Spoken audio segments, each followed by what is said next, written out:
behind the scenes with future country rock blues kings and queens. Discover them first with Palm Mash TV.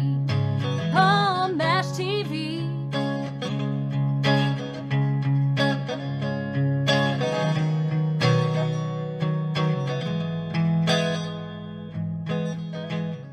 Well, hello there. It's Paul Mash TV time again. Thank you so much for joining us.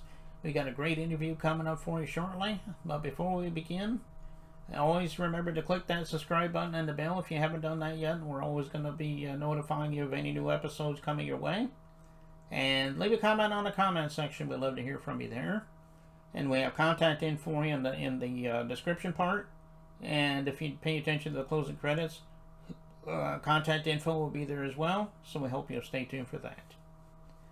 From Melbourne, Australia today, we have Miguel Rios, very awesome artist, and I think you're going to agree. And we'll get to that in a second, but again, here's a quick word from the Caden Gordon Show. So don't go away, we'll be right back right after this. The Caden Gordon Show, today's best country mix, is a 2-hour show playing independent and mainstream country music you know and love. Be sure to check it out at thecadengordonshow.com for more information on the show. Okay, we're back, and with us from Melbourne, Australia, we have Miguel Rios with us today. Thanks for joining us, Miguel. You're welcome, Paul. Thanks for having me. Yeah, no problem. We're glad to have you here. Everyone has their own story when it comes to how they started in music. How did you get started? I mean, have you always wanted to be an artist since you were a little kid? Maybe came much later? Tell us in your own words. We'd love to hear your story. It was since I was a little kid. I started playing the guitar at 11 and started writing songs when I was about 16. But before I ever started writing songs, I was obsessed with AC/DC. And when I saw music videos where I grew up in the far north of Australia, there wasn't much, you didn't see that much like imagery of people playing music. There was two television stations, and there was VHS tapes, and that's what you would see things on. So the only time we would see I would see music would be with a program called Rage, which was all video clips, and it would start at midnight and would finish at like 9 in the morning on the weekends. And so I would watch. I was fascinated by these video clips and seeing that people could make. It seemed like people could make a living out of this. People did this for a job. And when I was about 12, I remember saying to somebody, "This is what I wanted to do." But it always felt a bit funny because you'd hear kids at school saying they wanted to be a fireman or they wanted to be be an architect or something or a builder, and I thought I wanted to be a musician, but it seemed like no one that I knew was doing that professionally, and it seemed a million miles away from rural North Queensland, and so but that's when I first started thinking that I wanted to do it.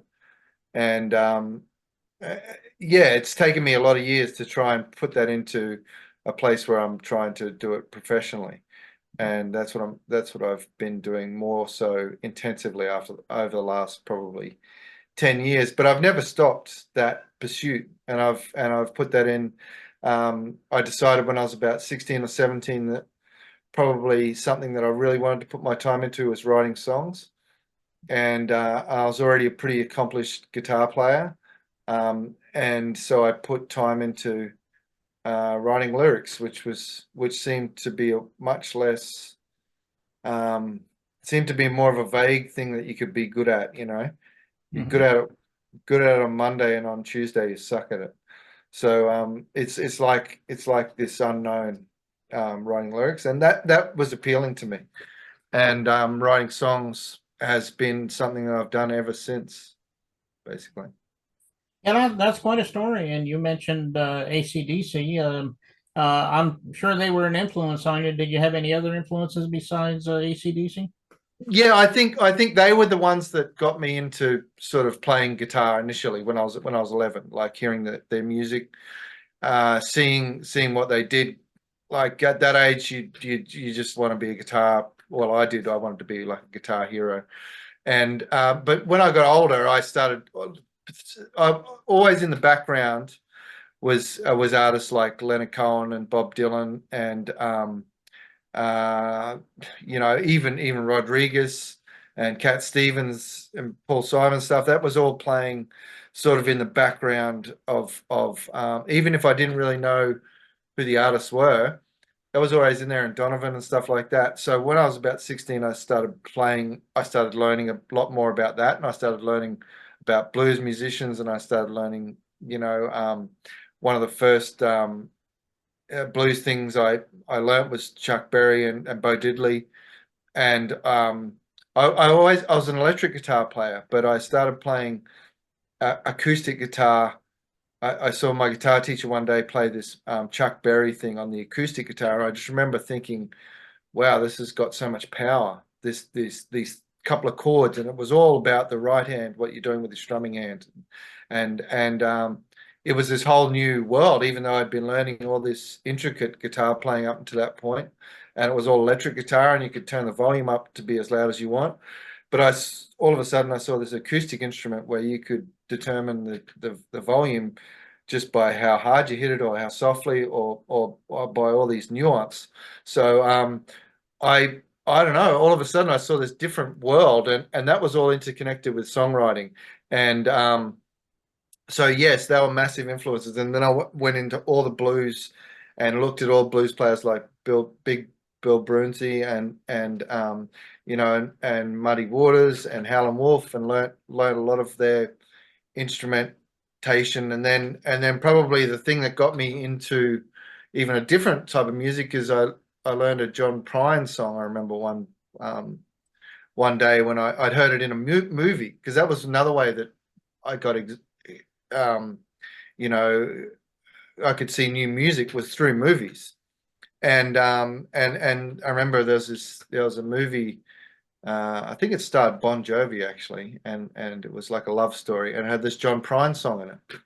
And I remember one day my guitar teacher hearing me trying to work out this John Prine song, which only had 3 chords or 4 chords, but like his songs, he had a very particular way of putting those chords together and singing over the top of it. And yeah, there's something about it that really captured me. And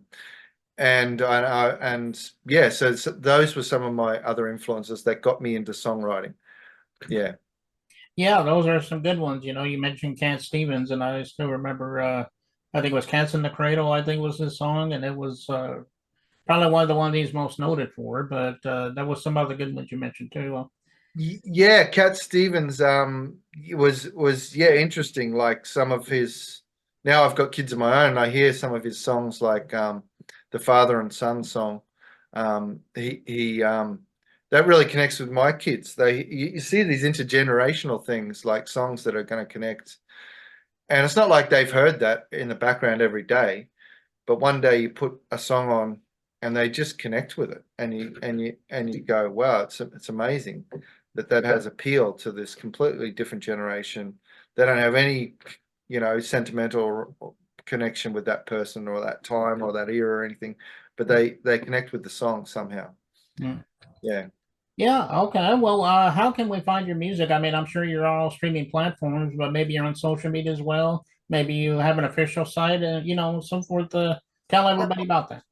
I do. I have an official site, which is miguelriosmusic.com, because whether my father did it on purpose or not, there is a very famous Miguel Rios singer-songwriter from Spain, and he would be in his 70s now. So yes, it's sometimes I went through a period of trying to work out whether I should change my name, so there's some distinction there. But you can find me as Miguel Rios Music on .com, or you can find me on Facebook as Miguel Rios Music. And I'm on Spotify and all the streamings, as you say, with a couple of albums up there, plus this new song. Okay, well, check him out on all streaming platforms, Miguel Rios, and I know he would just love you for that. And why don't you tell us about this story about the song we're about to play and the title of it? I know everybody would love to hear the story behind it. Well, this new song is called Innocent Man. Mm-hmm. And in 2018, I went to a songwriting retreat in like rural New South Wales. And it's on a sheep station, actually. It's this fantastic retreat, 45 songwriters in one room, all playing and writing together. And I didn't know anyone there. I walked into, and which I love, is a situation you love because you meet so many people. Walked in, and everyone gets up on the stage just after you've arrived. Everyone gets up and does a song. So I got up and did a song, and it wasn't quite country, wasn't quite Western. It was just a song, you know. And after it, this lady approached me, and she said, "Oh, my name's Lola." Lola had actually messaged me on Facebook before I went up there and introduced herself. And she said, "I'm Lola. I really liked your song. I've got some lyrics of a song that I think you would like." And I'd never met her before. And she presented these two songs, Innocent Man and another song, which is actually going to be a follow-up to Innocent Man, that's recorded and ready to go as well. And the next day, her and I and another guy named Martin Sykes sat down, and we put together Innocent Man. And it took us about an hour to make the song. And because Lola had all the lyrics, and they were great. And it told a real story. It was inspired by the movie Cool Hand Luke, and it was this really gritty sound. It was this really gritty set of lyrics and story, and straight away we could hear the same sounds that she envisaged for it, because Lola's predominantly a lyricist, and Martin and I were both,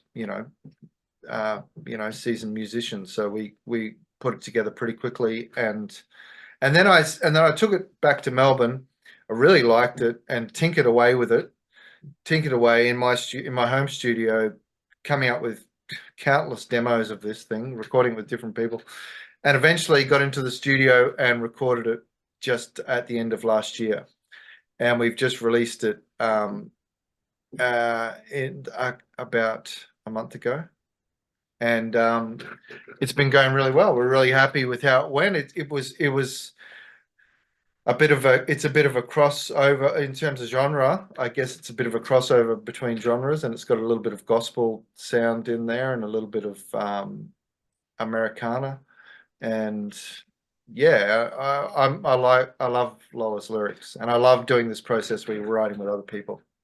Yeah. Okay, well, it is a great song, and as always, I know everybody out there, you watching right there, will love it. And we're going to get to that in a second. But Miguel, we thank you so much for being on the show today. We'd love to have you back anytime if you want to plug something new for us. Okay, thanks, Paul. I'll definitely be up for that, for sure. Okay, and here it is, An Innocent Man by Miguel Rios, and it begins right now. 1, 2, 3.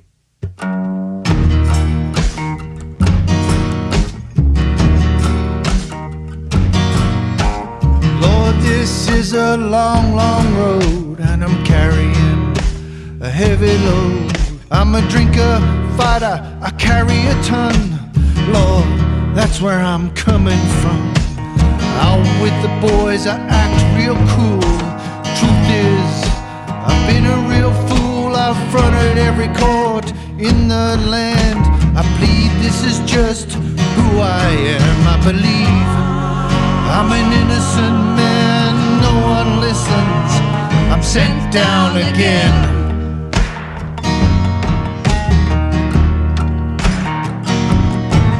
My time's nearly up. Soon I'll be free of a life that will be the death of me. I kneel before the precious Lamb who was nailed to a tree, an innocent man.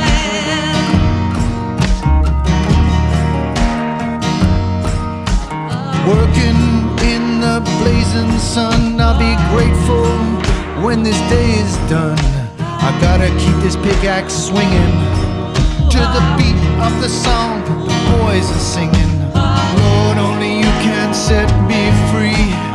Everyone else has given up on me.